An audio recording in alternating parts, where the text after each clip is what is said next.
Diciamo che è passato il concetto di limite dei mandati, è che chi ha contestato il limite dei mandati ha poi approvato la legge per quanto riguarda i consigli regionali che verranno, quindi una contraddizione concettuale.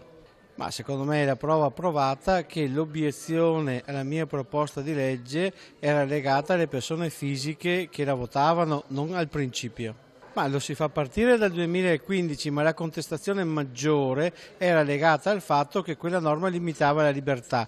Votando a favore la maggioranza del Consiglio ha detto che si può limitare la libertà degli altri e non di quelli che sono in carica oggi. Allora, la prima cosa da fare era valutare se si era d'accordo o meno che chi è in consiglio da tanto tempo avesse dei vantaggi rispetto a chi poteva entrare, mentre la difesa strenua è stata quella della presunta incostituzionalità, e cioè dire che questa norma non si poteva applicare.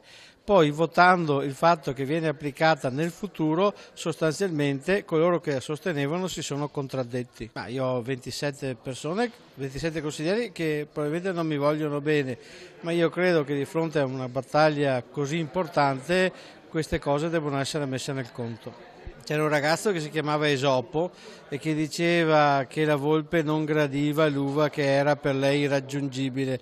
Allora molti colleghi investono, bombardano i giornali e le televisioni con comunicati stampa, ma se ne lamentano quando le notizie fornite dalla stampa non sono a loro gradite.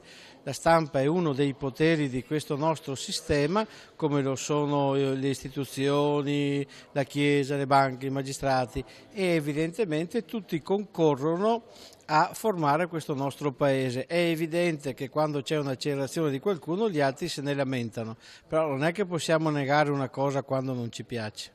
No, io l'ho fatto perché sempre quelli che mi vogliono bene dicevano che questa proposta di legge era finalizzata a fare aumentare le preferenze che io cercavo alle prossime elezioni.